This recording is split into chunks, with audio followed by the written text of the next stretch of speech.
시청자 여러분 안녕하십니까? 2월 8일 수요일 뉴스가 있는 저녁 시작하겠습니다. 야 3당이 발의한 이상민 행정안전부 장관에 대한 탄핵소추안이 국회 본회의를 통과했습니다. 헌정사상 처음으로 국무위원에 대한 탄핵소추안이 가결되면서 이상민 장관의 직무는 정지됐고 헌법재판소에서 법적인 판단을 받게 됐습니다. 관련 내용은 리포트와 정가 브리핑 코너를 통해 하나하나 자세히 짚어보겠습니다. 오늘 이상민 장관 탄핵소추안이 본회의를 통과하는 과정을 보면 예상대로 야 3당이 함께 찬성표를 던졌고 이탈표는 없었던 것으로 보입니다. 이제 공은 헌법재판소로 넘어갔지만 헌재의 결정이 어떻게 나오든 상당한 정치적 파장이 예상되고 있습니다. 김승환 기자의 보도입니다. 이상민 장관 해임 건의안 통과 2개월 만에 탄핵안마저 국회 문턱을 넘었습니다. 이태원 참사 당시 재난 예방과 안전관리 등을 소홀히 했다는 게 탄핵소추 이유입니다. 가 179표, 부 109표, 무효 5표로서 행정안전부 장관 이상민 탄핵소추안은 가결되었음을 선포합니다. 예상대로 민주당 등 야 3당이 함께 찬성표를 던졌고 이탈표는 없었던 것으로 추정됩니다. 민주당은 헌법재판소를 향해 국민의 생명과 안전을 놓고 현명한 결정을 내려달라고 촉구했습니다. 인간으로서의 이 양심, 도리, 그다음에 우리 국민들의 상식, 그리고 국가의 책임이라고 하는 부분을 벗어나서 헌법이 존재할 수 없고 헌법재판이 있을 수 없다고 생각합니다. 국회에서 탄핵안 통과를 지켜본 이태원 참사 유족들도 환영의 입장을 나타냈습니다. 국민의 대표기관인 국회에서 탄핵을 가결하였다는 것은 전 국민들의 뜻이라고 보고 저희 유가족 협의회는 환영하는 바입니다. 반면 국민의힘은 민주당이 검찰 출석을 앞둔 이재명 대표 방탄과 시선 돌리기에 나섰다고 맹비난했습니다. 사사건건 기승전 이재명 방탄으로만 몰두해가지고 국회를 난장판으로 만들어버리고 반드시 국민들에 의해서 심판받을 것이라는 점을 헌법재판소에서 심판 결과가 나올 때까지 이상민 장관의 직무는 정지됩니다. 대정부 질문을 위해 국회에 나왔던 이상민 장관은 본회의장에 들어오지 못했습니다. 이제 국회 법제사법위원장이 검사격인 소추위원을 맡아 이 장관의 헌법과 법률 위반을 입증해야 합니다. 하지만 국민의힘 소속인 김도우 위원장이 탄핵 요건에 의문을 품고 있어 야당과 마찰이 예상됩니다. 대리인단 구성이라든지 소수위원단 구성 문제는 제가 판단할 부분인데 아직까지는 지금 고민 중에 있습니다. 결국 이상민 장관에 대한 탄핵안은 국회를 넘어 헌법재판소에서 법적인 판단을 받게 됐습니다. 어떤 결과가 나오든 정치적 후폭풍이 상당할 텐데 그 전까지도 여야의 강대강 대치는 계속될 것으로 보입니다. YTN 김승환입니다. 대통령실은 이상민 행안부 장관 탄핵소추안 가결에 대해 의회주의의 포기라며 거세게 비판했습니다. 당사자인 이 장관은 심려를 끼쳐 안타깝다면서도 국민이 위임한 권한은 그 취지에 맞게 행사돼야 한다고 말했습니다. 대통령실 취재기자 연결하겠습니다. 박석영 기자. 네, 용산 대통령실입니다. 네, 대통령실이 내놓은 입장 자세히 설명해 주시죠. 네, 대통령실은 탄핵소추안이 가결되자마자 짧은 2문장으로 된 입장문을 냈습니다. 의회주의에 대한 포기다, 의정사의 부끄러운 역사로 기록될 것이다 이렇게 밝혔는데요. 대통령실의 입장 들어보겠습니다. 의회주의의 포기입니다. 의정사의 부끄러운 역사로 기록될 것입니다. 헌법이나 법률에 위배되는 게 없는데 거대 야당이 밀어붙였다고 비난한 겁니다. 대통령실 관계자는 국무위원 탄핵은 헌법과 법률을 중대하게 위반했을 때 추진할 수 있는데 아직 이상민 장관이 무엇을 위반했는지 드러난 게 없다고 말했습니다. 특히 우리나라는 삼권 분립 체계라고 강조하며 한 축에서 헌법과 법률에 따라 국정행위가 이뤄지지 않는다면 다른 한 축에서 바로잡아주길 바란다고 헌법재판소의 역할을 기대했습니다. 네, 당사자인 이상민 행정안전부 장관도 곧바로 입장문을 냈죠. 네, 이 장관은 일단 우선 입장문에서 이번 사태로 국민께 심려를 끼쳐서 안타깝다는 말로 글문을 열었습니다. 이어서 국민이 위임한 권한을 그 취지에 맞게 국회가 행사해야 한다고 말하며 불편한 감정을 숨기지 않았습니다. 또 국민 안전 공백 사태가 최소화하길 바란다고 말했습니다. 그러면서 행안부가 빠르게 정상화되도록 최선을 다하고 또 헌재 탄핵 심판에도 성실히 임하겠다고 했습니다. 탄핵 소추안 가결로 이상민 장관의 직무가 정지되면서 대통령실은 업무 공백을 최소화하는 방안을 두고 고심하고 있는데요. 정통 관료가 아닌 법조인 출신으로 차관을 교체해 야당의 정면 대응하는 방안이 논의된 것으로 전해지면서 대통령실 참모들이 하마평에 오르기도 했는데 이에 대해 대통령실 관계자는 브리핑에서 실세형 차관에 대한 검토는 현재로서는 하고 있지 않다고 선을 그었습니다. 그러면서 1, 2차관을 중심으로 국정 공백이 없도록 행안부를 이끌고 다른 공직자들이 동요하지 않도록 정부가 잘 이끌어 나가겠다고 설명했습니다. 지금까지 용산 대통령실에서 YTN 박서경입니다. 네, 이상민 장관 탄핵안 가결의 후폭풍은 지금 이 시각 대정부 질문이 진행되는 국회 본회의장에서도 계속 이어지고 있습니다. 특히 한덕수 국무총리는 의정사에서 유례없는 상황이 발생했다며 강한 유감을 표명했습니다. 국회 취재기자 연결합니다. 황윤태 기자. 네, 국회입니다. 네, 탄핵안 가결 직후에 대정부 질문이 지금 진행되고 있을 텐데요. 여진이 계속되고 있죠? 네, 의회주의를 포기한 거라는 대통령실의 비판에 이어 한덕수 국무총리도 강한 유감을 표명했습니다. 그동안 행안부는 정부 혁신과 재난관리 등 산적한 현안을 수행했다며 대내외적으로 어려운 여건 속에 의정사에 유례없는 상황이 벌어졌다고 지적했습니다. 직접 들어보시겠습니다. 총리께서는 이 사태를 어떻게 보시고 계시고 앞으로 어떻게 대응하시겠습니까?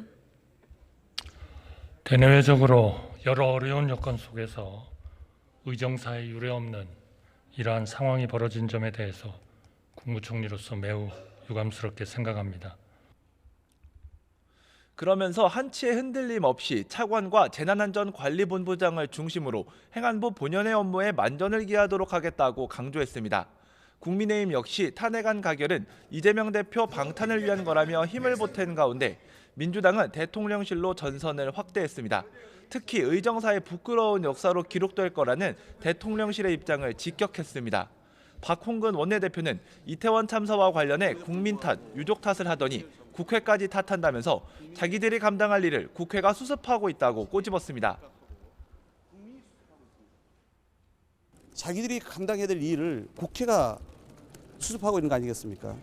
일말의 양심이라도 있다면 열린 입이라고 아무 이야기나 찌끄러지지 마십시오. 오늘 대정부 질문에선 민주당 이재명 대표와 김건희 여사 관련 의혹을 둘러싼 공방도 펼쳐지고 있는데요. 먼저 국민의힘은 민주당 이재명 대표의 사법 리스크를 집중 조명하고 있습니다. 이 대표가 오는 10일 다시 검찰에 출석하는 만큼 이 대표의 사법 리스크 관련 질문을 연이어 던지고 있습니다. 반면 민주당은 김건희 여사가 주가 조작에 연루됐다는 의혹에 대한 수사가 제대로 이뤄지지 않는다며 특검 필요성을 강조하고 있습니다. 지금까지 국회에서 전해드렸습니다. 네, 이상민 장관에 대한 탄핵소추안이 국회를 통과하면서 헌정사상 4번째로 헌법재판소의 탄핵 심판이 열리게 됐습니다. 역대 심판 때와 같이 직무집행에 있어 헌법이나 법률상 위배가 있었는지가 쟁점이 될 전망인데 변수도 적지가 않습니다. 김다영 기자가 보도합니다. 이상민 행정안전부 장관에 대한 탄핵소추 의결서 접수와 함께 헌법재판소의 탄핵 심판 절차도 시작됩니다. 배당을 통해 주심 재판관이 정해지면 본격적인 심리가 이뤄지는데 심리엔 재판관 9명이 모두 참여합니다.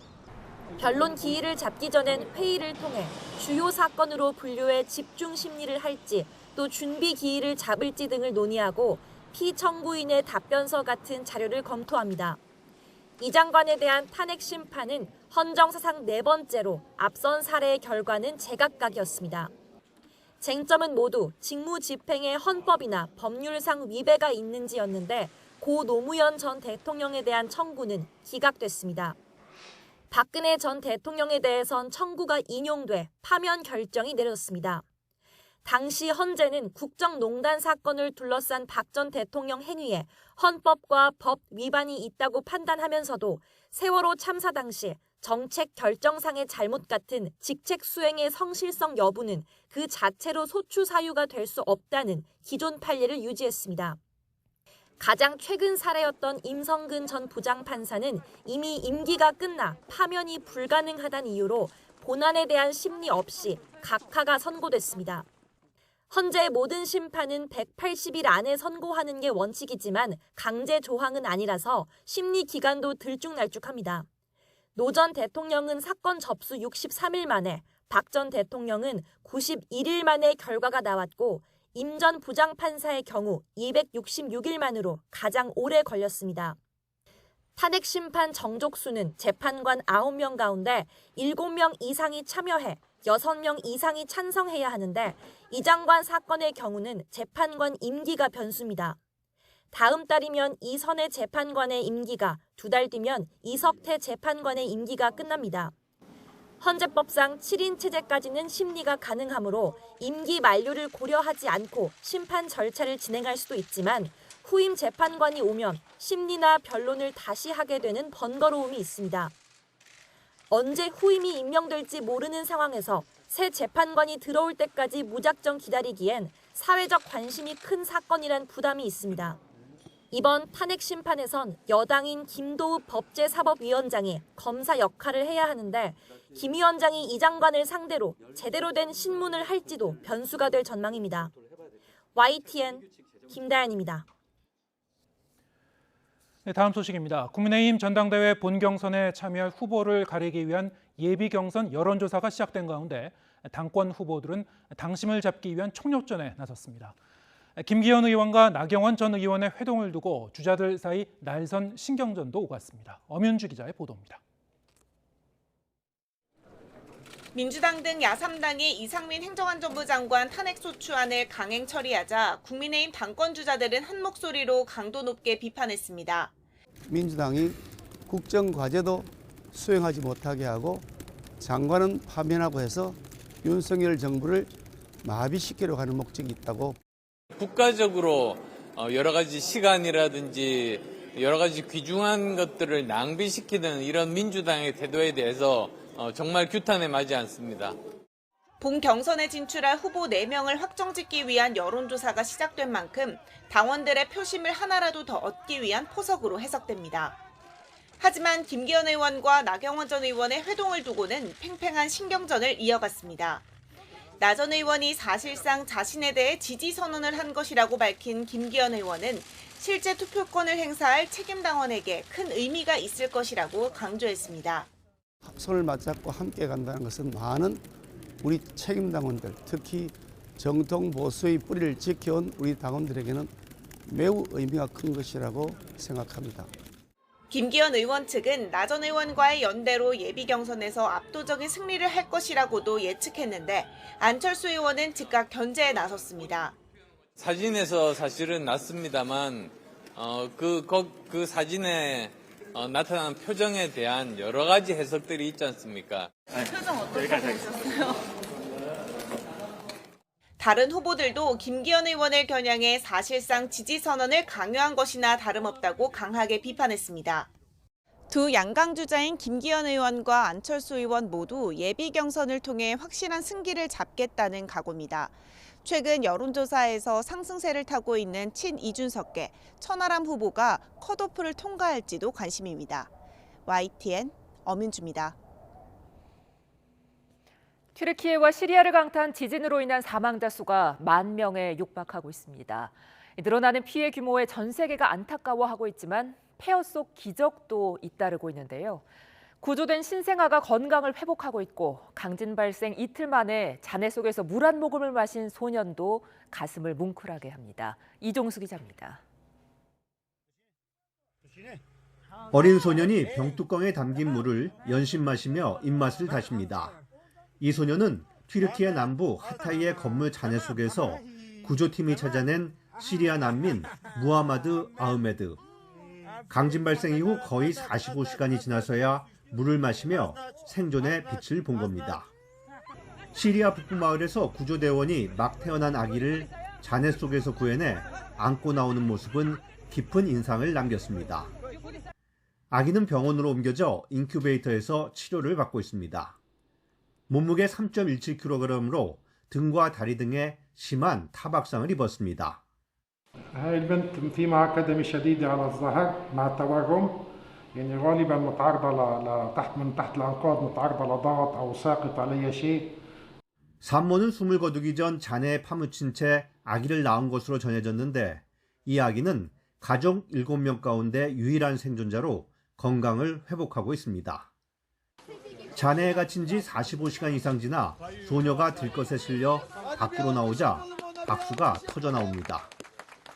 베툴 에디스란 이름의 소녀에게 친척이 기쁨으로 흐느끼며 입맞춤합니다. 대지진의 폐허 속에서도 희망을 꽃피우는 기적은 연이어 일어나고 있습니다. YTN 이종수입니다. 삶의 터전을 잃은 튀르키예 주민들은 추위와 배고픔에 시달리고 있습니다. 구호품이 아직 전달되지 않아 잠잘 곳과 음식도 부족한 상황인데요. 세계보건기구는 이번 지진의 이재민을 2,300만 명으로 추산했습니다. 김태현 기자가 전합니다. 진앙지에서 멀지 않은 지중해 연안의 하타이주입니다. 마치 폭격을 맞은 것처럼 주택과 건물이 무너지고 파손됐습니다. 하타이주에서만 1,200채의 건물이 파괴됐고 살아남은 주민들은 삶의 터전을 떠나야 했습니다. 피해 지역에는 이재민들이 머물 곳이 긴급히 마련됐습니다. 당국이 설치한 말라티아의 텐트촌에 대피한 사람들은 당장 잠잘 곳을 찾았습니다. 한 켠에 불을 피워 젖은 신발과 양말을 말리며 추위를 피하고 놀란 가슴을 진정시킵니다. 그러나 텐트가 많이 부족해 걱정이 태산 같습니다. Çadırlarda kalıyoruz. Nereye kadar kaç gün kalacağız bilemiyoruz. Artçılar devam ediyor. Hemen bunun da ne kadar süreceğini bilemiyoruz. Çadır bulmaya çalışıyoruz. Çadır yok. Barınma konusunda büyük bir sıkıntımız var. Bu konuda yetkililer de yardım talep ediyoruz hocam. 피해 지역 주민들이 빵을 사기 위해 긴 줄을 섰습니다. 부지런히 빵을 구워내지만 순식간에 동인합니다. 밀가루가 다 떨어졌는데 구호품은 아직 도착하지 않았습니다. Un gerek ama bun yok. Hiçbir yerde un bulamıyorum. Millet de perişan, biz de perişanız. Açık gece gündüz açık bu kat. Elimden geliyorlar, halka da elimden geleni yaparım. 3 günden beri acık biz. Yani bize belediyemiz olsun, ondan sonra öbürküler olsun bize bir yani yardım yapmadılar. Şu an olmuş da afat öbürküler. 세계보건기구는 이번에 2,300만 명의 이재민이 발생했다고 추산했습니다. 많은 이들이 추위와 배고픔을 달래며 구호를 기다리고 있습니다. YTN 김태현입니다. 튀르키예와 시리아에는 국제사회 원조의 손길이 쏟아지고 있습니다. 전 세계 70여 개국 이상이 구조대를 파견하는 등 지원에 나서면서 모처럼 국제사회가 한마음으로 뭉쳤습니다. 김진호 기자입니다. 가장 큰 구조 인력을 보낸 곳은 역시 이웃 사촌인 유럽 국가들입니다.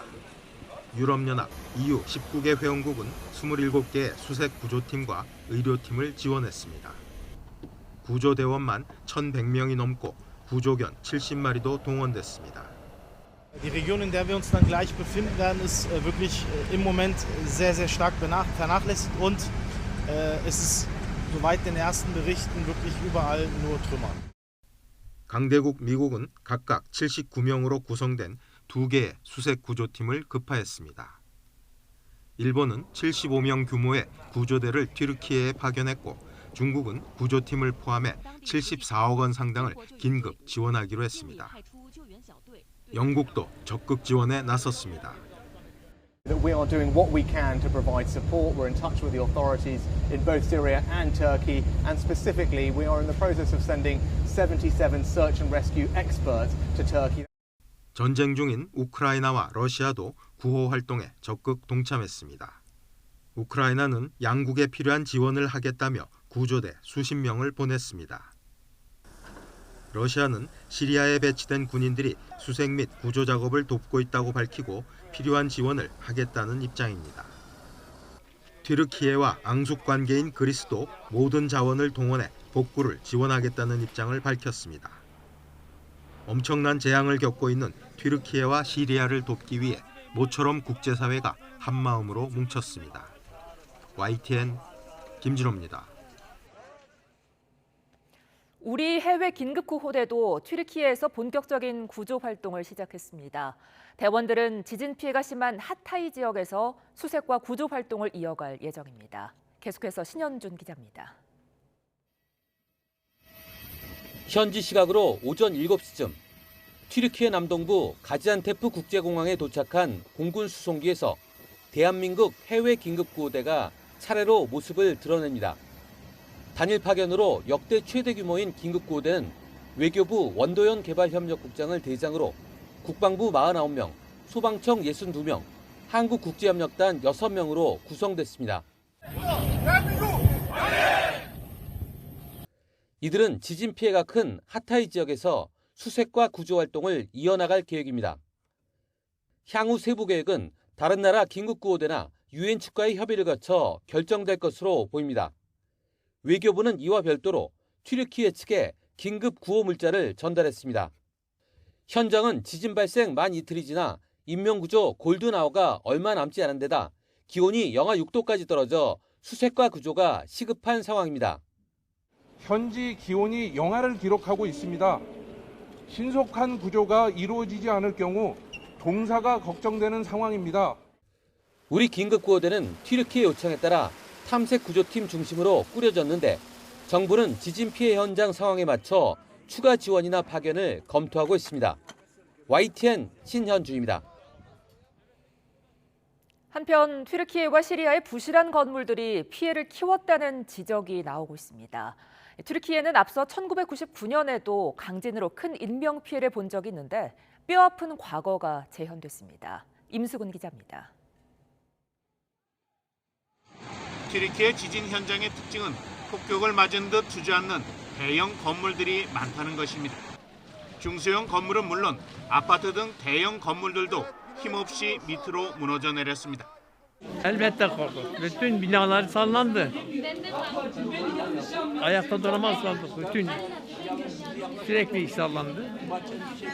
Korktuk, kendimizi dışarı atmaya çalıştık. 드러난 건물 단면을 보면 철근 몇 가닥 외에는 모두 콘크리트나 벽돌뿐입니다. 수직 방향 압력은 물론 수평 방향에서 오는 충격에 매우 취약한 구조입니다. 튀르키예와 시리아에서 지진 피해가 커진 원인 중 하나가 이 같은 허약한 건물 탓이란 지적이 일고 있습니다. 관련 전문가들은 지진 위험이 수천 년간 계속돼 왔고 내진 건축 기술도 크게 발전했지만 튀르키예에선 변한 게 없다고 말합니다. 1999년에도 규모 7.6 강진으로 17,000여 명이 숨졌고 2011년에도 800여 명이 숨졌습니다. 튀르키예의 지진 피해 양상은 1995년 일본 고베 대지진과 비교해보면 확연히 구별됩니다. 당시 규모 7.2의 강진이 발생했지만 오래된 목조 건물 위주로 피해를 당했고 내진 설계 기준에 따라 지은 건물들은 경미한 피해만 입었습니다. 특히 튀르키예의 경우 설계 기준이 강화된 2000년 이후 건축물도 이번 지진으로 일부 붕괴된 것으로 나타나 규정이 제대로 이행됐는지도 의문입니다. 전문가들은 다만 이후 진행할 재건 작업이 건물 안전을 강화할 수 있는 계기가 되길 기대했습니다. YTN 임수근입니다.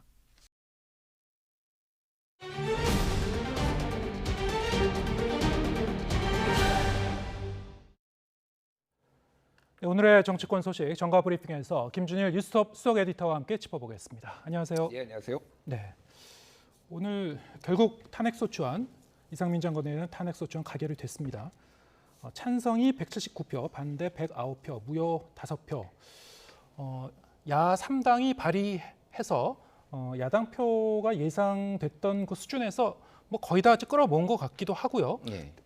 국민의힘 같은 경우에는 오히려 115석 의석이 좀 미달하는 반대표가 좀 나온 측면도 있고 어떻게 분석하십니까? 일단 그 출석 재석 인원이라고 하죠. 300명 중에 293명이 왔으니까 지금 아주 부득이하게 빠진 사람 빼놓고는 다 왔다라고 보면 될 것 같고 지금 민주당 의석수가 169석이거든요. 네. 거기에 정의당 6명, 그리고 기본소득당 1명 하면 이게 이제 176이잖아요. 근데 이제 민주당 출신의 무소속 의원들이 또 한 8명 정도 있습니다. 네. 그럼 뭐 상당히 민주당하고 같이 패키지 투표를 한다라고 보면 이거는 거의 다 결집했다. 그러니까 부득이하게 빠진 사람 빼놓고 국민의힘도 다 반대 던졌고 나머지는 다 찬성 던지고 소수만 무효 5표 나오고 그래서 그냥 그 지금 뭐 당적대로 그대로 갔다. 예. 그렇게 이제 보는 게 맞을 것 같습니다. 네.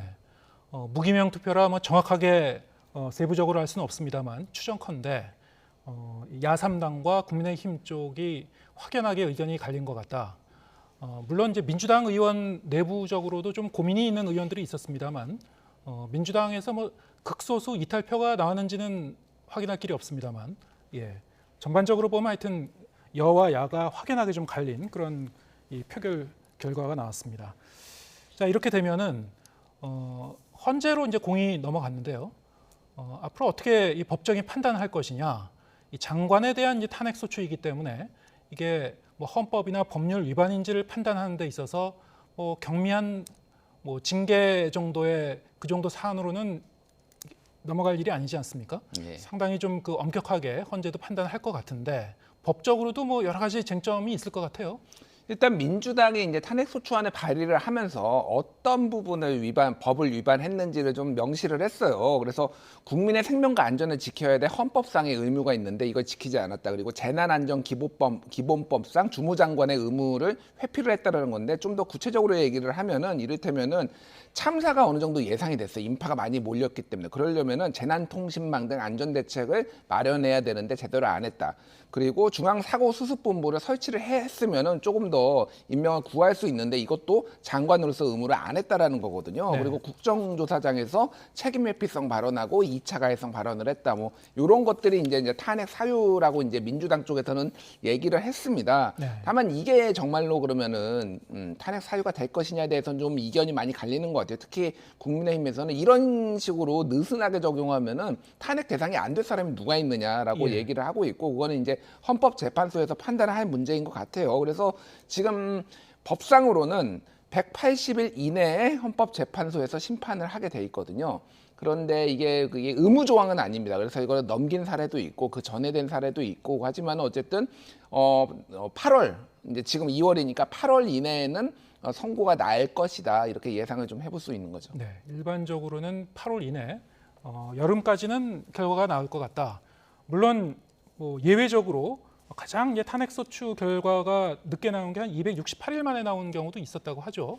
그렇게 되면 이제 거의 가을 넘어서 연말 가까이 이렇게 나오는 건데 헌재로서도 이제 어떤 판단을 내릴지 헌법재판소가 물론 기본적으로 법적인 이 법리적인 판단을 엄격하게 하겠습니다만 국민 정서라든가 여론 같은 것도 좀 반영이 됩니까? 어떻습니까? 글쎄요, 뭐 국민 정서를 전혀 반영을 안 하지는 않는다라고 저는 개인적으로 판단하지만은 네. 현재 재판관들은 그렇지는 않다라고 말씀하실 거예요. 예. 대표적인 게 이제 박근혜 대통령 탄핵 같은 경우에도 이거에 대해서는 또 찬반 의견들이 있었거든요. 그래서 뭐 노무현 대통령 탄핵 같은 경우는 이제 기각이 됐잖아요. 예. 그거 같은 경우에는 이 대통령 그때 여론이 굉장히 안 좋았던 것들 이런 네. 것들이 어느 정도 가만히 또 됐을 거라고 추정은 되지만은 그게 예. 이제 알 수는 없습니다. 중요한 거는 지금 이 헌법재판관들이 교체가 될 가능성들이 좀 몇 명이 있어요. 예. 지금 이선의 헌법재판관은 3월 달에 임기가 다 되고요. 이석태 헌법재판관은 4월에 되거든요. 그렇죠. 근데 이제 요거 지금 화면에도 나가지만은 노무현 대통령은 탄핵 심판까지 2달 걸렸어요.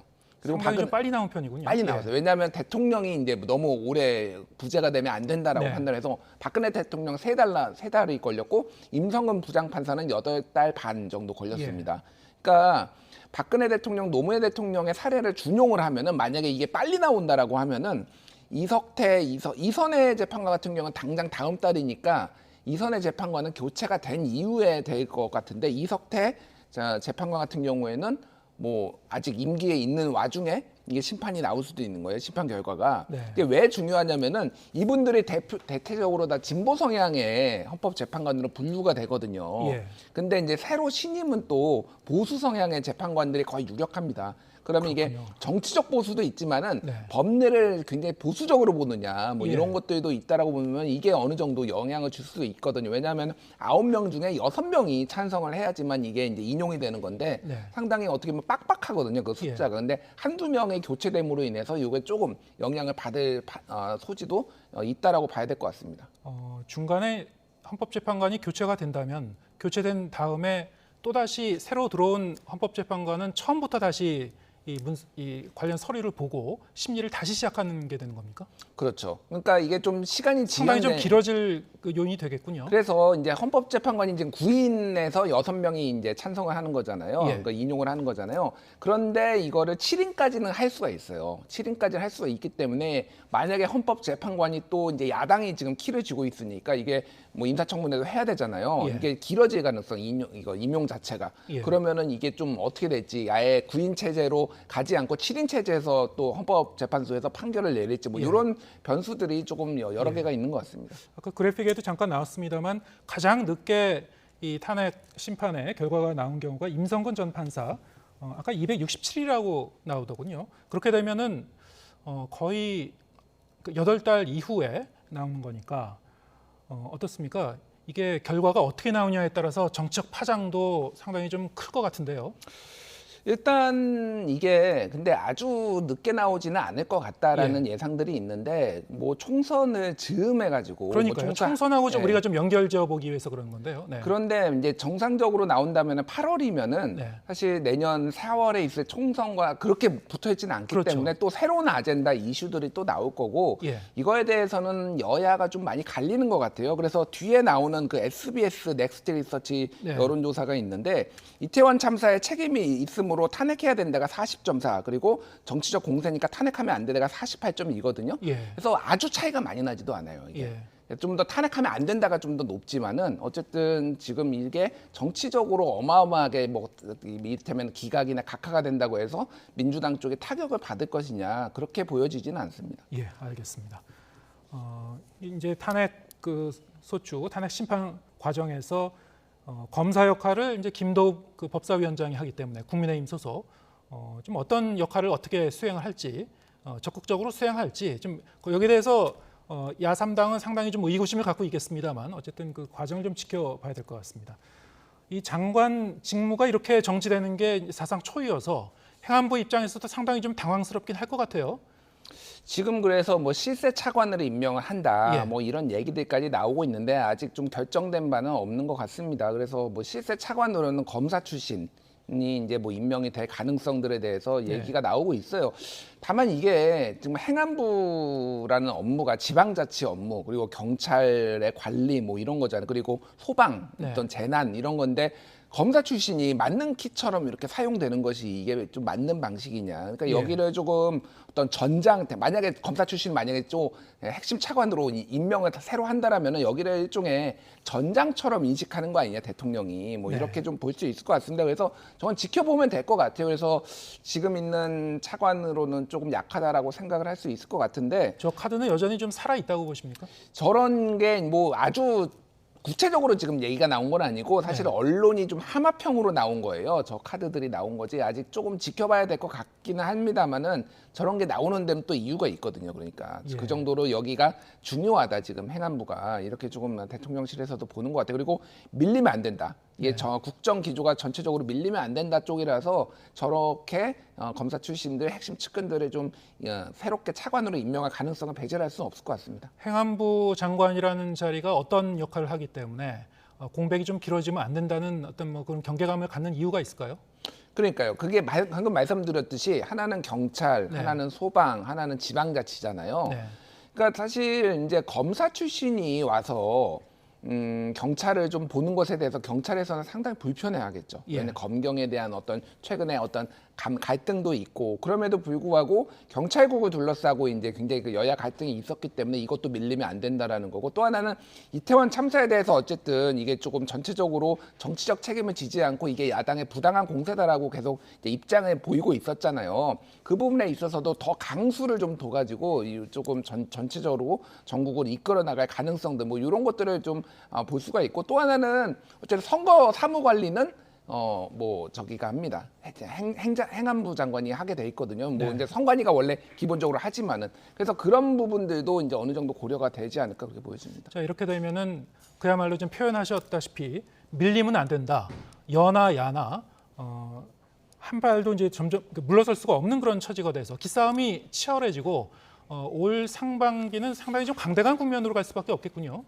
그런데 앵커께서 예. 올 상반기는 강대강 국면이라고 하셨지만 이미 강대강이긴 하죠. 이미 9개월, 10개월 동안 강대강 한 번도 네. 따뜻한 적이 한 번도 없었거든요. 그래서 그 기조를 더 강화하는 강화하는 기제로 쪽으로 갈 것이다. 갈 거고 출구가 없어 보여요. 사실 제가 예. 보기에는 이재명 대표에 대한 수사도 계속될 수사도 좀 테고 더욱 이제 본격화될 테니까요. 전 정권에 대한 수사도 계속 이어질 테고 예. 대통령이 딱히 야당 대표하고 만나거나 손을 벌릴 생각도 없을 테고 서로 그래서 아마 선거가 그러니까 내년 총선 이전까지는 이 기조, 이 국면, 대치 국면은 계속되지 않을까 그렇게 보여집니다. 네.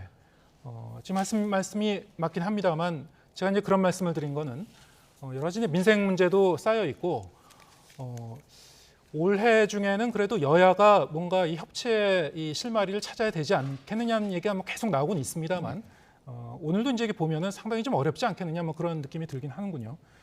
국민의힘 전당대회 상황 짚어보겠습니다. 오늘부터 이제 본선 후보 4명을 뽑는 예비 경선 여론조사가 이제 시작이 됐죠. 이른바 이제 2강 후보, 양강 후보, 김기현, 안철수 두 후보의 이제 이 여론조사 결과 오늘까지 나온 결과를 보면은 어느 후보가 이제 확실하게 승기를 잡았다고 보기에는 좀 어려운 그런 측면도 있는 것 같습니다. 여론조사마다 좀 양상이 다르게 나와요. 그렇죠. 그래서 좀 혼전 양상이다 이렇게 봐야 될 것 같습니다. 예. 그래서 지금 리얼미터 조사에서는 김기현 의원이 1위를 했고 네. 그리고 SBS 넥스트 리서치 조사에서는 이제 안철수 의원이 1위를 했지만은 이게 또 오차범위 내고요. 이런 여러 가지 이제 혼전 양상이 나오는데 두 가지 이유인 것 같아요. 하나는 매일같이 뭔가 굵직굵직한 것들이 하나씩 터지면서 이 국민들도 좀 종잡을 수가 없다. 이를테면은 나경원 전 의원이 갑자기 김기현 의원 어제 만나가지고 손잡고 여러 가지를 이제 고민하고 있다. 이런 말씀하신 게 사실상 이제 김나 연대로 이제 보이잖아요. 예. 막 이런 것들이 매일같이 벌어지니까 이게 안정적으로 뭐가 지속되지 않고 엎치락뒤치락한다. 두 번째는 조사 방식에 좀 많이 다른 것 같아요. 예. 이를테면은 ARS 자동응답 조사 같은 경우에는 전체적으로 김기현 의원이 조금 더 잘 나오는 경향성. 특히 이제 리얼미터 조사 이 미디어 트리뷴이 의뢰한 이 리얼미터 같은 경우에는 지난번에 나경원 의원이 이게 조금 문제가 있다라고 제기했던 그거거든요. 네. 그래서 전체적으로 보면은 좀 김기현 의원이 잘 나오는 경향성이 있습니다. 그리고 이 넥스트 리서치 SBS 네. 조사 같은 경우에는 이거는 전화응답이에요. 그래서 예. 전화응답에서는 조금 더 국민들 전체적인 정서가 좀 반영이 된다라고 본다라면은 이게 김기현 의원한테 안 좋게 나오는 경향성이 있는데 이틀 남았으니까 어느 게 좀 더 정확한지는 좀 지켜보면 될 것 같습니다. 지금 보신 이제 두 여론조사 결과는 어쨌든 6일과 7일, 그러니까 어제 이 나경원 전 의원과 김기현 의원이 회동하는 그 장면이 연출된 그 날짜까지 포함이 된 이제 여론조사 결과이긴 합니다만 말씀하셨다시피 이제 조사 방식에 따라서 좀 다르게 나고 있고요. 아무래도 이제 ARS 조사 방식이 책임 당원의 표심에는 조금 더 가깝지 않을까라는 분석도 있긴 있습니다만 여러 가지 변수가 있기 때문에 속단할 수는 없을 것 같습니다. 그러면 금요일 이 컷오프 결과가 나오게 되면은 순위를 알 수 있을까요? 아니면 공개하지 않습니까? 원칙적으로는 공개 안 하는 걸로 알고 있는데요. 예. 아마 언론에 다 보도가 될 겁니다. 왜냐하면 예전에 대선 경선 후보 나왔을 때도 그때 이제 윤석열 후보들 윤석열, 홍준표 후보 등등 해가지고 네. 원래 공개 안 한다고 그랬는데 언론에 다 공개됐거든요. 예, 예. 그래서 이것도 아름아름 이제 공개되는 방식으로 될 것 같은데. 득표율까지 공개가 됐던가요?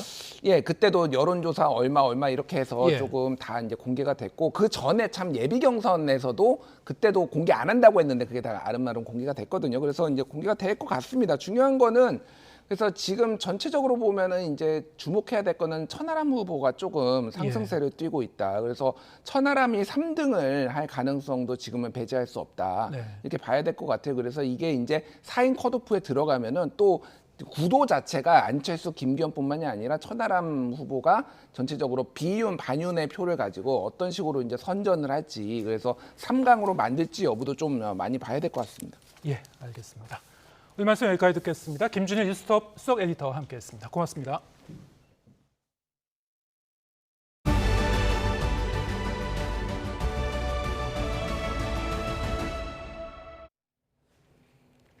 윤석열 대통령이 대통령으로는 7년 만에 중앙통합방위회의를 주재하고 전 후방 따로 없는 총력안보태세를 주문했습니다. 그러면서 전 정부가 가짜 평화에 기댔다고 거듭 비판했습니다. 조은지 기자입니다.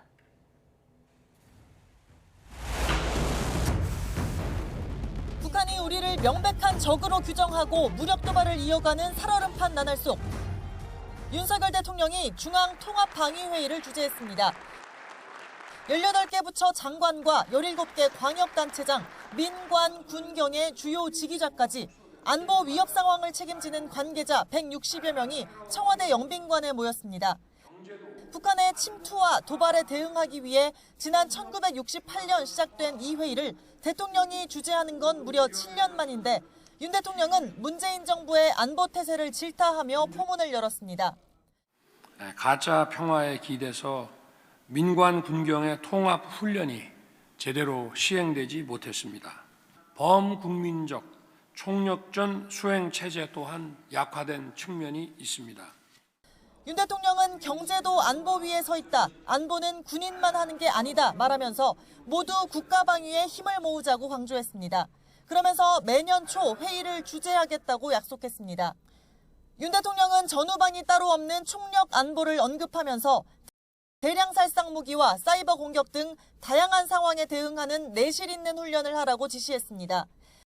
지난해 북한 무인기 침범 때 우리 군의 훈련 부족 등을 질타했던 것과 맥이 닿아 있습니다. 엄중한 시기에 한치의 허점도 용납하지 않도록 통합 방위 훈련을 제대로 시행하고 공직자들이 의식과 자세를 확고히 견지해야 합니다. 윤 대통령은 특히 사이버 도발은 우리 경제에 치명적 피해를 줄 수 있는 만큼 민간과 협력이 중요하다면서 관련 법률 제정에 힘써줄 것도 당부했습니다. 또 가스와 유류, 원전 등 에너지 관련 시설은 국가 안보에 있어 최우선적인 보안 시설로 다뤄져야 한다고 밝혔습니다. 대통령실은 이번 회의가 북한의 어떠한 도발과 위협에도 우리 국민의 생명과 안전을 지켜낸다는 그 의지와 태도를 확인한 자리였다고 설명했습니다. YTN 조은지입니다. 북한이 인민군 창건일, 이른바 건군절 75주년을 맞아 오늘 오후 늦게 평양 시내에서 대규모 열병식을 갈 전망입니다. 앞서 북한 전문 매체 NK뉴스는 오늘 새벽 1시쯤 평양 김일성 광장 상공에 조명을 장착한 전투기와 구형 프로펠러 비행기가 비행하는 정황이 포착됐다고 전했습니다. 다만 북한은 이번 건군절을 앞두고 최근 여러 차례 걸쳐 심야 시간에 해당 행사 예행 연습을 진행해온 것으로 파악된 만큼 해당 움직임이 열병식 본행사는 아니었던 거로 보입니다. 군 관계자는 한미 정보당국은 긴밀한 공조하에 최근 관련 지역 일대에서 다수 식별된 인원과 차량 등에 대해 면밀하게 주시하고 있다고 설명했습니다. 군 창건 기념일을 하루 앞두고 북한 김정은 국무위원장의 딸 김주애가 공식 석상에 다시 등장하면서 북한 매체들은 김주애 띄우기에 나섰습니다. 존경한다는 극존칭까지 사용했는데 아직 10대 초반에 불과한 김주애를 둘러싼 후계자 논란도 재점화하는 모습입니다. 최도희 기자입니다. 김정은 국무위원장이 인민군 창건 기념일을 하루 앞두고 마련한 기념연회. 부인 리설주 여사와 함께 인민군 숙소도 방문했는데 열병식을 앞둔 중요한 행사에 딸 김주애도 동행했습니다. 김주애가 공식 석상에 모습을 드러낸 건 이번이 세 번째로 11살 아이답지 않은 어른스러운 옷차림이 눈에 띕니다. 북한 매체들은 김 위원장과 동행한 리설주 이름은 아예 언급하지 않으면서도 김주애에겐 존경하는 자제분이라며 한껏 격상된 표현을 썼습니다. 존경하는 자제분과 함께 숙소에 도착하시자 국방성 지휘관들과 조선인민군 대연합부대, 연합부대 군종 지휘관들이 가장 뜨거운 경무의 정을 안고 영접했습니다. 김 위원장도 연회장에 들어갈 때 부인과는 거리를 둔 채 딸의 손을 잡았고 몇몇 사진의 초점은 김주애를 향했습니다.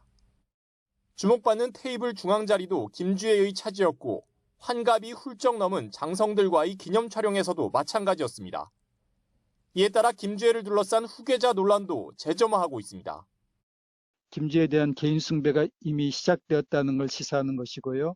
김주애가 백두혈통이기 때문에 휘장을 착용하지 않았는데 이것도 그가 특별한 신분이라는 걸 보여주는 것입니다. 김 위원장은 이어진 연설에서 별다른 대외 메시지 없이 북한의 MZ세대로 불리는 장마당 세대들의 결속에 주력했습니다. 혁명 무력의 주력을 이루고 있는 새 세대 지휘관들과 병사들은 준엄한 혁명 전쟁이나 혁명의 간관 실현길은 겪어보지 못하였지만 혁명이 피를 요구하면 피를 바치고 이런 가운데 리설주는 북한이 지난해 11월 발사에 성공한 신형 대륙간 탄도미사일인 화성 17형을 형상화한 목걸이를 착용해 눈길을 끌었습니다. YTN 최두입니다. 중국 정찰 위성을 둘러싼 논란 속에 조 바이든 미국 대통령이 집권 후반기 국정연설을 통해 중국의 위협에 단호히 맞서겠다는 뜻을 밝혔습니다. 올해도 북한을 직접 언급하진 않은 대신 동맹과의 공조 강화를 강조했습니다. 워싱턴 권준기 특파원입니다. 조 바이든 대통령은 중국 시진핑 주석에게 충돌이 아닌 경쟁을 추구한다는 점을 강조했습니다. 미국 영공을 침범한 중국 정찰 풍선을 직접 거론하진 않았지만 미국 영토를 위협할 경우 단호히 대응하겠다는 경고 메시지를 날렸습니다. But make no mistake about it.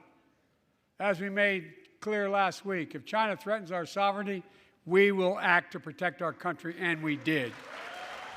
지난해에 이어 북한에 대한 언급은 빠졌습니다.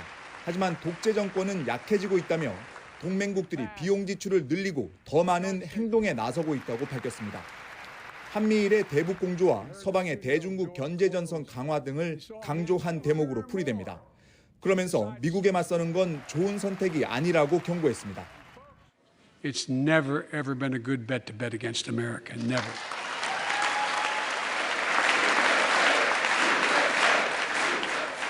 하원 권력이 공화당으로 넘어간 뒤 첫 의회 연설에서 바이든 대통령은 메카시 의장에게 당선 축하 인사를 건네며 협치를 강조했습니다. 하지만 부채 한도 증액 법안을 공화당이 발목 잡고 있다며 조속한 법안 통과를 호소하자 야당 의석에서 야유가 터져나오기도 했습니다. Some of my Republican friends want to take the economy hostage. I get it. Some Republicans want Medicare and Social Security to sunset. I'm not saying it's a majority. 바이든 대통령은 자신이 미국 역사상 일자리를 가장 많이 늘리고 물가도 안정시키고 있다며 경제 성과를 내세우는데 국정연설의 상당 부분을 할애했습니다. 이 과정에서 북미산 전기차 특혜 논란을 일으킨 인플레이션 감축법이 일자리 창출과 물가 안정에 도움이 됐다고 평가하기도 했습니다. 워싱턴에서 YTN 권중입니다. 8년 8개월간 일본 총리로 재임한 뒤 지난해 총격에 숨진 아베 전 총리의 회고록이 출간됐습니다. 한일 관계 악화의 책임을 모두 한국에 돌리면서 시진핑 중국 국가주석을 현실주의자로 평하는 등 각국 리더에 대한 인물평도 남겼습니다. 도쿄 이경아 특파원입니다. 今般の判決は国際法に照らしてありえない判断であります。日本政府としては毅然と対応してまいります。 강제동원 배상 판결이 나온 이듬해 여름, 당시 아베 정권의 수출 규제를 시작으로 한일 관계는 최악으로 치닫습니다. 아베 전 총리는 회고록에서 나라와 나라 사이의 약속이 지켜지지 않는데 무역 관리는 당연한 것이라고 밝혔습니다. 일본 정부는 별개의 문제라는 입장이지만 수출 규제가 보복 조치였음을 드러낸 겁니다. 그러면서 한국이 한일 군사정보보호협정 지소미아 종료 결정을 발표한 것을 보고 놀랐다며 감정적인 대응이었다고 비난했습니다. 판결 당시에 문재인 대통령에 대해서는 배상 판결이 국제법 위반임을 알고 있었다는 주장과 함께 확신범이라고 표현했습니다. 또 국제사회가 지켜보는 가운데 이루어진 위안부 합의를 한국이 깨면서 일본이 외교상 도덕적 우위에 서게 됐다고 자평했습니다. 僕は委員が指摘されたことは内容の外でございまして、我々もっと考えていないところでございます。 한일 관계 악화의 책임을 모두 한국에 돌리면서 아베 전 총리는 미국과 러시아, 중국과의 관계에는 공들여 왔음을 회고록 곳곳에서 드러냈습니다. 특히 중국에 대해 안보상의 과제를 관리하며 중국의 시장 가치를 일본의 기회로 바꾸는 것이 정치의 기술이라고 강조했습니다. 또 시진핑 국가주석이 미국에서 태어났다면 민주당이나 공화당에 들어갔을 것이라고 말했다며 권력을 추구하는 강렬한 현실주의자라고 평했습니다. 재임 중 20차례 넘게 회담한 푸틴 러시아 대통령은 농담도 잘하고 싹싹한 사람이라며 친밀감을 표하기도 했습니다. 반면 골프 회동 등 트럼프 전 미국 대통령과 돈독한 관계를 맺으려 한 것은 표적이 되면 나라 전체가 어려운 상황에 빠지기 때문이라고 설명했습니다. 도쿄에서 YTN 이경아입니다. 네, 북한이 오늘 평양 김일성 광장에서 열병식을 개최할 전망이죠. 신형 무기를 공개할지 김정은 위원장이 어느 정도 수위의 대남 대미 메시지를 내보일지 관심이 높아지고 있습니다. 자세한 내용 조한범 통일연구원 선임 연구위원과 함께 이야기 나눠보겠습니다. 안녕하세요. 예, 안녕하세요. 네. 자, 오늘이 북한 인민군 창건을 기념하는 건군절 75주년이라고 하죠. 이 건군절 자체가 인민군 창건일이라고 들었는데 어떤 의미가 있는 그런 행사입니까? 우리로 치면 이제 국군의 날이죠. 그러니까 두 개의 북한은 건군절이 있는데요. 하나는 조선인민군 혁명군 4.25, 4월 25일입니다. 김일성이 항일 빨치산을 시작을 했다는 이제 그 시점. 한때는 4월 25일이 건군절이었습니다. 그런데 이제 김정은 시기에 들어와서는 다시 이제 2월 8일 28절을 1948년에 이제 조선인민군이 창건이 됐으니까 올해가 75주년이죠. 예. 빨간 날입니다. 휴일입니다. 예. 그리고 오늘 조선중앙TV에서 하루 종일 특집 방송을 지금 하고 있거든요. 예. 그렇기 때문에 지금 김정은 체제가 굉장히 어렵죠. 경제난도 어렵고 식량난도 악화돼 있고 또 대북 제재, 코로나로 경제적으로 매우 어려운 상황이기 때문에 김정은 체제가 국방력 강화를 가장 큰 업적으로 지금 내세우고 있거든요. 그렇기 때문에 이번 건군절 75주년은 김정은 체제에 있어서 상당히 중요한 계기라고 볼 수 있죠. 네. 숫자의 끝이 0이나 5로 끝나는 그런 해, 이른바 이제 꺾어지는 해를 이제 중요시한다고 들었습니다만, 그래서 더욱 이제 열병식 오늘 좀 대규모로 하지 않을까 저희가 이제 주목해 보고 있는데요. 지금 상황에서 보면은 한 자정쯤 가고 밤에 하지 않을까 뭐 이렇게 예상들 하는 것 같아요. 지금 김정은 체제 들어와서 열병식을 12차례 했거든요. 오늘 하면 이제 13차례가 되는 거고. 예. 그중에 11차례 김정은이 참석했고요. 나머지 한 차례는 이제 비정규적인 어떤 열병식이라고 보면은 100% 김정은이 정규 그 무력 행사에는 참석을 했다 이렇게 볼 수 있고. 예. 그중에 5번을 연설을 했습니다. 예. 주요 연설을 했고. 그리고 과거에는 열병식을 북한 체제에서 밤에 열병식 안 하거든요. 여러 가지 힘들기 때문에. 왜 굳이 밤에 합니까? 예, 이제 최근 2020년 당창건 75주년 기념 때부터는 최근에 이제 몇 번 밤에 한 계속 밤에 합니다. 것을 본 기억이 있는데 어떤 효과를 노리는 걸까요? 이제 극적인 효과를 노리는 것 같아요. 예. 그러니까 사실 정상적인 체제라면 열병식 안 하거든요. 정상적인 국가는. 네. 근데 자신들의 위상을 강화하기 위해서 극적인 효과를 노리기 때문에 밤에 하면은 군사적으로는 비상식적이지만 북한은 전투기에다 LED 등을 달고 비행을 하거든요. 그럼 뭐 나 맞추라는 얘기가 똑같은 건 맞거든요. 네. 그러니까 그 정도로 밤에 하면 여러 가지 극적인 효과를 노릴 수가 있고 실제로 열병식을 하는 걸 보면은 상당히 고도의 연출들이 눈에 띄거든요. 그러니까 대내외적으로 위상 과시, 체제 결속, 김정은의 위상 강화 이런 걸 보여주는 극적인 효과 때문에 이제 밤에 한다 이렇게 볼 수 있죠. 그렇기 때문에 이미 우리 당국도 밤에 하는 걸로 기정사실을 하고 있습니다. 네, 말씀하셨다시피 김정은의 참석 여부 아마 이제 참석할 가능성이 굉장히 높고 참석한다면 어떤 메시지를 내놓을지 이것도 관심이죠. 메시지를 내놓는 것도 이제 반반일 것 같아요. 예. 왜냐하면 정상적이면 꼭 연설을 할 텐데 이미 전원회에서 지난해 12월 26일부터 31일까지 6일 동안 최장의 전원회 했는데 3일 동안 연설했거든요. 네. 그다음에 지금 노동신문이나 조선중앙TV 보도를 보면 김정은이 어제 인민군 숙소도 갔고 그다음에 기념연회, 창건일 기념연회에서 장문의 연설을 했어요. 그 노동신문에 뭐 실렸거든요. 그럼 할 말은 다 했거든요. 네. 그러니까 연설을 안 할 가능성, 오히려 그냥 무력 시위로 가름할 가능성도 있고. 그러나 지금 김정은 체제 입장에서 본다 그러면은 한미가 이 협력 관계를 강화하고 있고 또 한미 연합훈련 1월부터 이미 시작되고 있어요. 그리고 2, 3월에는 본격적인 독수리 훈련이나 야외 대규모 기동 훈련도 지금 예고돼 있고 또 오스틴 국방장관 그다음에 블링컨 장관하고 한미 외교 국방 회담도 있었고 서해 1일 날 6월 1일 날 비원비 랜서가 F-22 그다음에 F-35 스텔스기하고 서해에서 민감한 지역에서 훈련했고 3일날도 또 훈련했거든요. 네. 그렇게 본다면 김정은 위원장 입에서 모종의 강력한 대남 대미 메시지가 동시에 나올 가능성도 배제할 수는 없는 거죠. 네.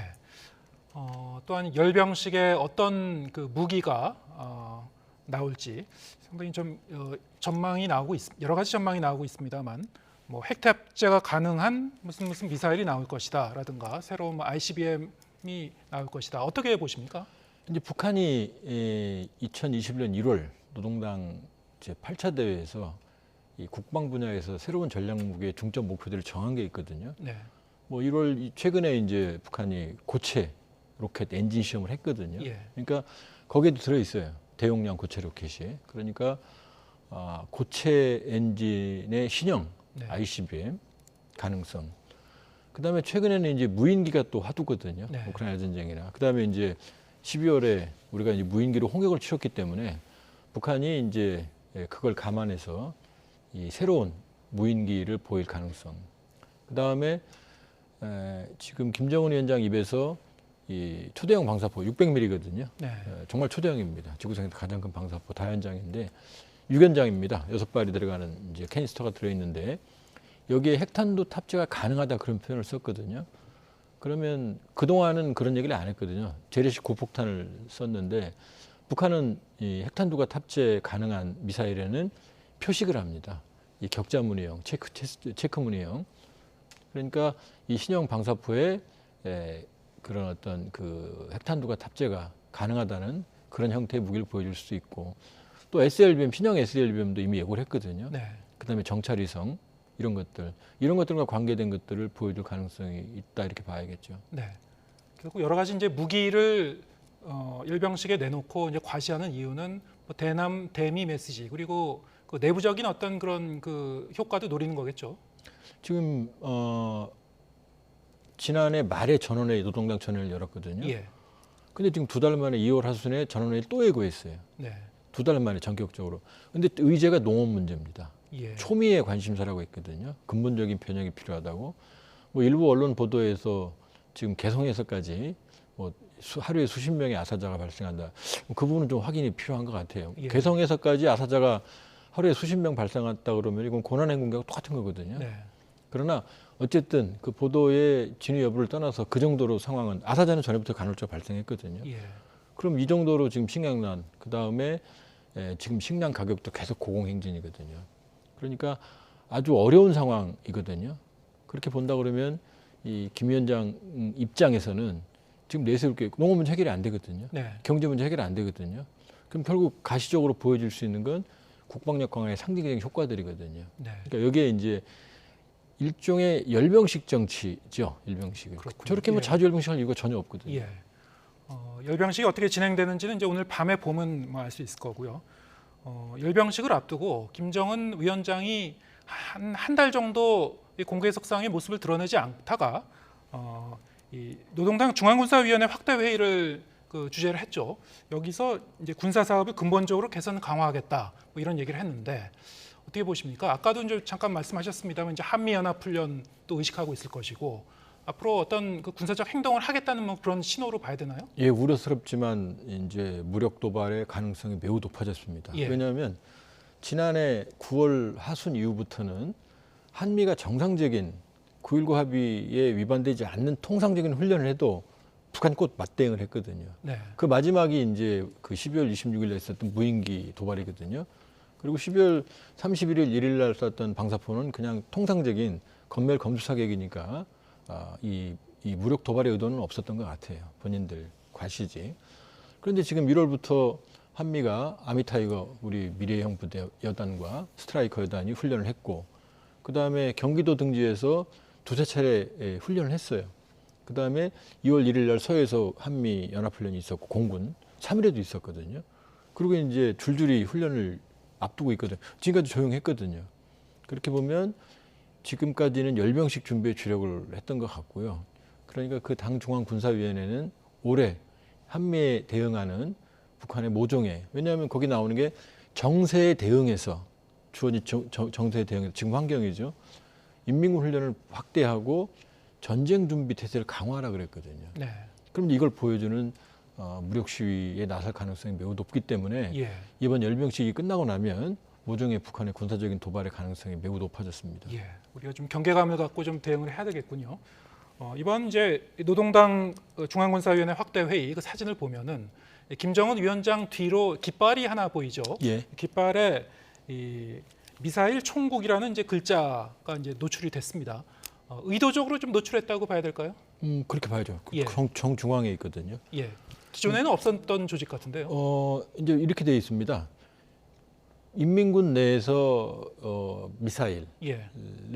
운영하는 부대는 조선인민군 전략군입니다. 네. 그러니까 육군, 공군, 해군, 항공군, 반항공군 이게 있고 여기에 이제 그 조선인민군 전략군이 있거든요. 그리고 이제 노동당 산하에 직할로 군수공업부가 있고 네. 여기에 로켓 공업부라는 게 그동안 이제 그 로켓 그 미사일 개발을 담당해 왔거든요. 네. 근데 이번에 미사일 총국 그러면은 상당히 큰 겁니다. 왜냐하면 김영철이 대장으로 있던 정찰 총국도 총국이거든요. 그다음에 이 인민군 전체를 관할하는 정치 군사 조직도 총정치국이에요. 총국입니다. 그러니까 총국이면 상당히 큰 기구입니다. 그러니까 관련해서 지금 북한이 핵 미사일 이쪽을 능력을 고도화하면서 새로운 통합적인 기구를 만들었다 이렇게 보는 게 타당할 것 같습니다. 예. 자, 이번에 이제 또 북한의 관영 매체에 김정은 위원장 가족이 예. 북한 인민군 장성들과 나란히 이제 사진을 찍은 그런 모습이 이제 공개가 됐죠. 지난 11월부터 계속 김정은 위원장이 자신의 딸 이제 김주애를 대동을 하고 뭐 시찰을 하거나 이렇게 사진을 찍고 이런 장면을 볼 수 있는데 오늘 공개가 된 사진은 어떻게 보셨습니까? 초기에 나왔을 때는 예.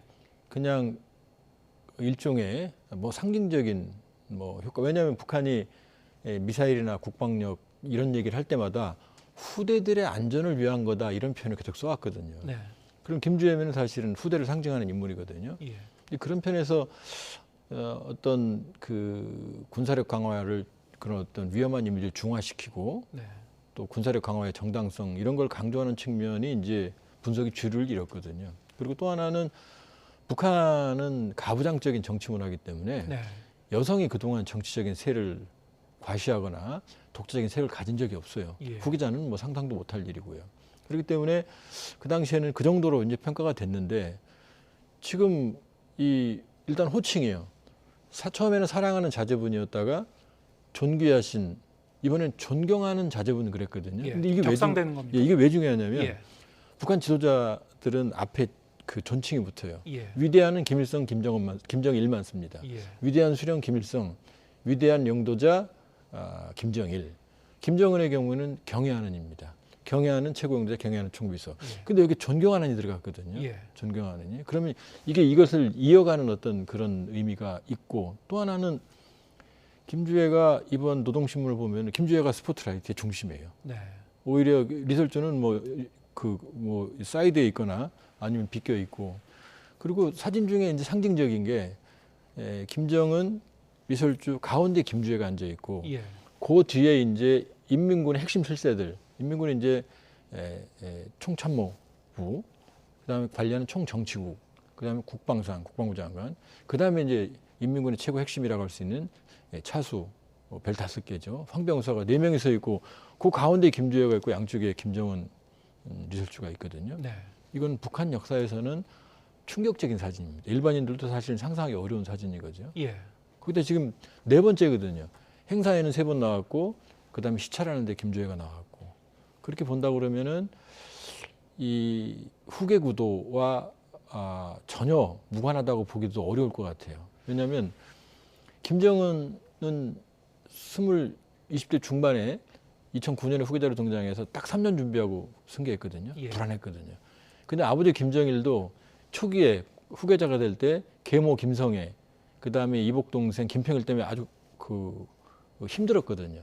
그러니까 김정은 머릿속에는 여성을 후계자로 만일에 키운다 그러면은 아주 장기간의 상징화 작업이 필요하다고 판단할 수가 있겠죠.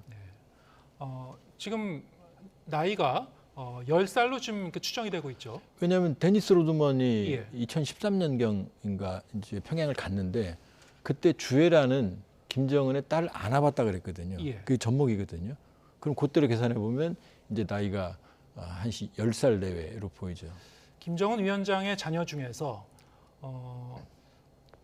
이 위원장 입장에서 후계 구도를 생각할 때 여러 가지를 이제 본인이 생각을 하겠습니다만 10살이라는 나이는 아직까지는 그 후계자로서 검증을 한다거나 판단을 하기에는 좀 어린 나이 아니겠습니까? 어린 나이죠. 예. 그런데 자녀가 만일에 지금 셋으로 추정이 되거든요. 예. 확인은 안 됐지만 첫째는 아들, 둘째 김주애, 셋째도 딸, 이 정도가 이제 지금 흘러나오는 얘기거든요. 네.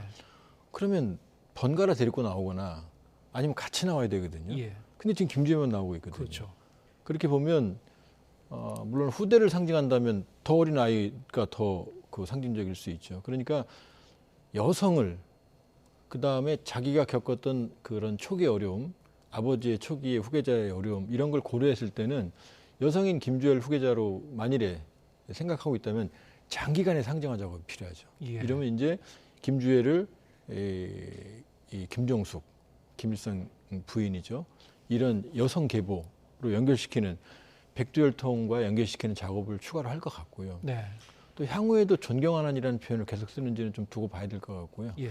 그러니까 아직까지는 단언하긴 이릅니다. 예. 지난해 11월에 노동신문에 이제 처음 나왔을 때는 이제 사랑하는 자제분, 예. 존귀하신 자제분, 예. 그리고 이번에 나온 거는 존경하는 자제분. 그 호칭이 좀 변했습니다만 어쨌든 그것도 거의 수령에 준하는 그 우상화 작업을 할 때 쓰는 그런 표현일 수 있다. 예, 존귀나 존경이라는 표현이. 세 번째는 네. 지금 사랑하는 그다음에 존귀하신 이거하고 다르죠. 예. 왜냐하면 김일성, 김정일은 위대한, 예. 김정은은 경애하는. 예. 그럼 여기에 버금가는 게 이제 존경하는 이어지거든요. 예. 사랑하는이나 존귀하시는 여기가 관계가 없죠. 예. 그렇게 보면 이 존경하는은 일종의 새로운 김주애를 우상화하는 그런 용어가 될 수도 있죠. 예. 북한의 후계 구도가 앞으로 이제 어떻게 진행이 되는지 잘 지켜보도록 하겠습니다. 조한범 통일연구원 선임연구위원과 함께했습니다. 고맙습니다.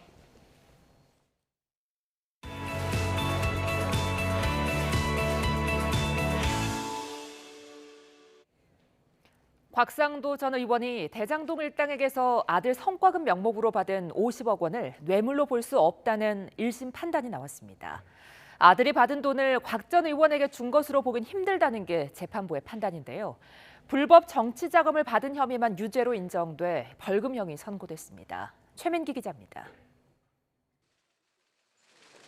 대장동 일당에게서 아들 성과급 명목으로 거액의 뇌물을 받았다는 혐의로 재판에 넘겨진 곽상도 전 의원에 대해 1심 재판부가 무죄를 선고했습니다. 먼저 재판부는 곽 전 의원과 김만배 씨 사이에 돈 문제로 언쟁이 있던 사실, 또 김 씨가 곽 전 의원에게 50억 원을 지급해야 한다고 일당들에게 말했던 사실은 인정된다고 밝혔습니다. 그러나 그 돈이 성남에 뜰 컨소시엄의 와해 위기 문제 해결 등에 대한 대가로 보긴 어렵다고 봤습니다. 지난 2021년 국민의힘 부동산 특위 위원 활동은 대장동 사건과 직무 연관성이 있다고 판단했지만 아들이 받은 성과급 일부를 곽 전 의원이 받거나 사용한 점은 보이지 않아 이 돈을 곽 전 의원이 직접 받았다고 볼 수는 없다고 설명했습니다. 결과적으로 곽 전 의원의 뇌물수수와 김만배 씨의 뇌물공여 혐의는 모두 무죄가 선고됐습니다. 다만 재판부는 곽 전 의원이 지난 2016년 총선 즈음에 남욱 변호사로부터 건네받은 5천만 원은 불법 정치자금으로 판단했습니다. 곽 전 의원에겐 벌금 800만 원과 추징금 5천만 원, 남 변호사에겐 벌금 400만 원을 선고했습니다. 곽 전 의원은 무죄 부분은 당연하다면서도 유죄가 난 부분까지 항소심에서 계속 다투겠다는 입장을 밝혔습니다. 저한테 무죄가 나오는 게 당연하다고 저는 생각했습니다. 무슨 문제가 있는 것처럼 구속까지 되고 뭐 했지 않습니까? 저로서는 납득하기가 어렵습니다. 검찰도 무죄 판단에 받아들이기 어려운 부분이 있다며 항소하겠다고 밝혔습니다. 대장동 사건에 대한 첫 법원 판단이 내려진 이번 판결에선 핵심 증거로 활용된 이른바 정유학 녹취록에 대한 재판부의 판단에도 관심이 쏠렸습니다.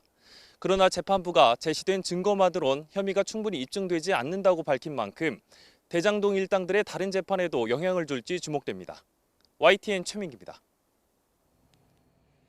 충남 천안시에 있는 쿠팡 물류센터에서 60대 화물차 기사가 차량 적재함에서 땅으로 떨어져 숨졌습니다.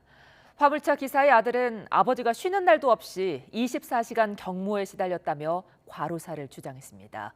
양동훈 기자입니다. 충남 천안시에 있는 쿠팡 목천 물류센터입니다.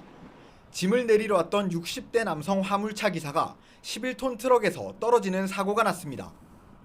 남성은 이곳 물류센터에 세워져 있던 트럭 적재함에서 바닥으로 떨어졌습니다.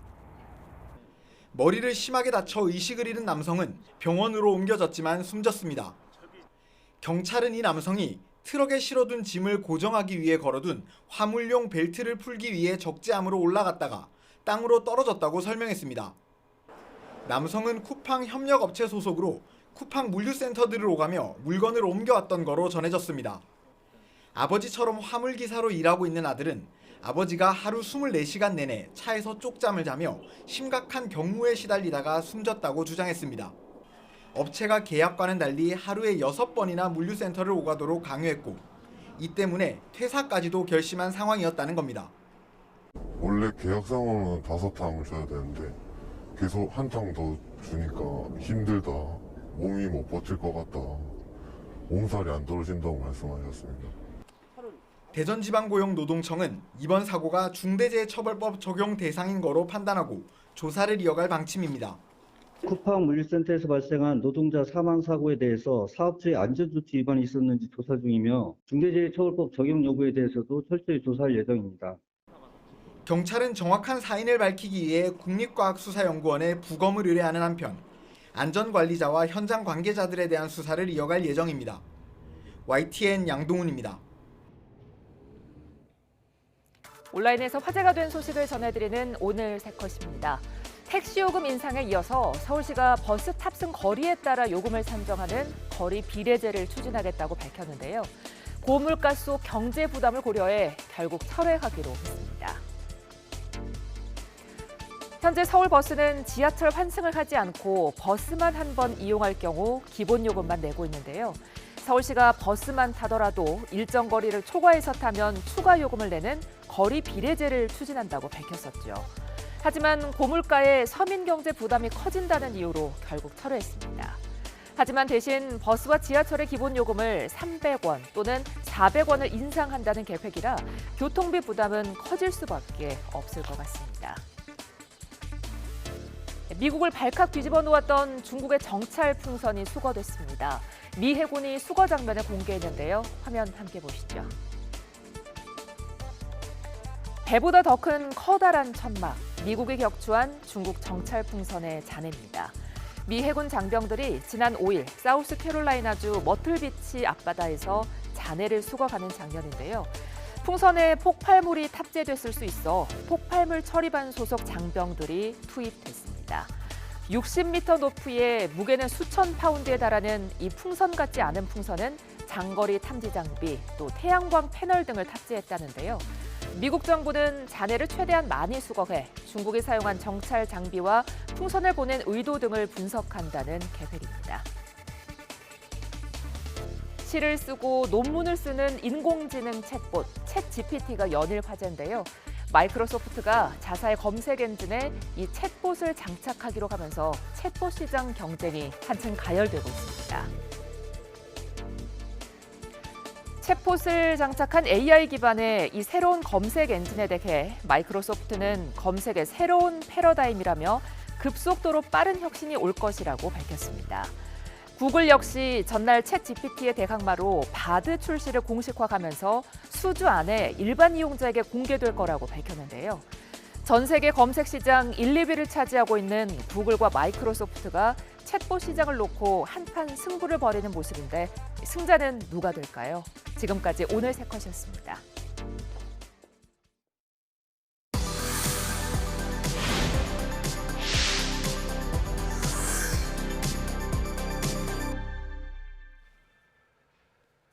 카카오가 SM 엔터테인먼트 지분 9%를 확보해 2대 주주로 올라서면서 또다시 인수설이 흘러나오고 있습니다. 창업자이자 최대 주주인 이수만 프로듀서는 창업자 몰아내기라며 반발하고 있어 지분 경쟁 가능성이 제기되고 있습니다. 윤혜리 기자의 보도입니다. 카카오가 SM 엔터테인먼트 2대 주주가 됩니다. 유상증자와 전환사채 인수로 SM 주식 237만 주를 확보할 예정입니다. 다음 달 인수 절차가 마무리되면 카카오는 지분 9.05%를 확보해 2대 주주가 되고 창업주이자 최대 주주인 이수만 프로듀서 지분은 16%대로 줄어듭니다. 이수만 프로듀서는 이러한 결정에 법적 대응까지 예고하며 강하게 반발하고 있습니다. 법률 대리인 측은 현 상황을 경영권 분쟁 상황으로 규정하고 지배관계에 영향력을 주기 위해 제3자에게 신주나 전환사채를 발행하는 건 위법 행위라며 가처분 신청과 함께 민형사상 법적 책임을 묻겠다고 강조했습니다. 이렇게까지 대응하는 이유는 이수만 프로듀서가 최근 소액주주인 얼라인 파트너스와 신경전 끝에 이선으로 물러나 있는 상태이기 때문입니다. 행동주의 펀드 얼라인 파트너스는 이수만이 앨범 기획 정권을 행사하고 별도 법인을 통해 고액의 자문료를 챙겨온 구조를 문제 삼아왔고 이에 SM 경영진은 이달 초 이수만을 배제한 새로운 경영 전략을 발표했습니다. 이처럼 멀티 제작센터 레이블 체계는 SM이 팬분들이 원하는 아티스트를 선보이고 주주와 회사를 위해 사업 성과를 극대화하기 위한 발판이 될 것입니다. 이 과정에 재작년부터 SM 엔터테인먼트 인수설이 나왔던 카카오까지 가세한 겁니다. 하지만 카카오는 SM의 최대 주주로 올라서겠다는 계획은 아직 없다고 강조했습니다. 이번 투자와 협력을 통해 치열한 글로벌 음악 및 콘텐츠 시장 경쟁에 함께 대응하고 K-콘텐츠 글로벌 메인스트림 공략에 양사가 서로에게 큰 힘이 될 것으로 기대하고 있습니다. 이선으로 물러난 최대 주주 이수만의 반격과 카카오의 추가 지분 인수 가능성 등 앞으로 SM을 둘러싼 경영권 분쟁이 본격화할 것으로 전망됩니다. YTN 윤혜리입니다.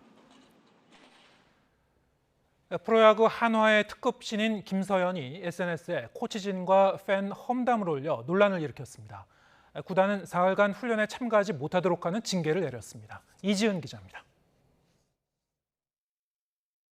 지난해 드래프트 전체 1순위로 한화 유니폼을 입은 투수 김서현. 미국 전지훈련 중 SNS 부계정에 코치진과 팬에 대한 험담을 올린 사실이 알려졌습니다. 논란이 커지고 구단이 사실 확인에 나서자 김서현은 자신이 쓴 글이라고 인정했습니다. 이에 구단은 현지 시간으로 6일부터 김서현을 사흘간 훈련에서 배제하는 징계를 내렸습니다. 수베로 감독은 김서현이 실수를 통해 배우고 깨닫기를 바란다면서 팀보다 위대한 선수는 없다고 충고했습니다. 김서현의 행동에 실망한 야구 팬들은 싸늘하게 비판했습니다. 시속 160km가 넘는 강속구로 계약금 5억 원을 받고 입단한 특급 신인 김서현. 한화의 미래를 이끌 자원으로 기대를 한몸에 받았지만 실력을 보여주기도 전에 논란의 주인공부터 되고 말았습니다. YTN 이지은입니다. 네, 오늘 뉴스가 있는 저녁은 여기서 인사드리겠습니다. 잠시 뒤에는 뉴스 퍼레이드가 이어집니다. 저희는 내일 저녁 7시에 다시 찾아뵙겠습니다. 함께해 주신 여러분 고맙습니다.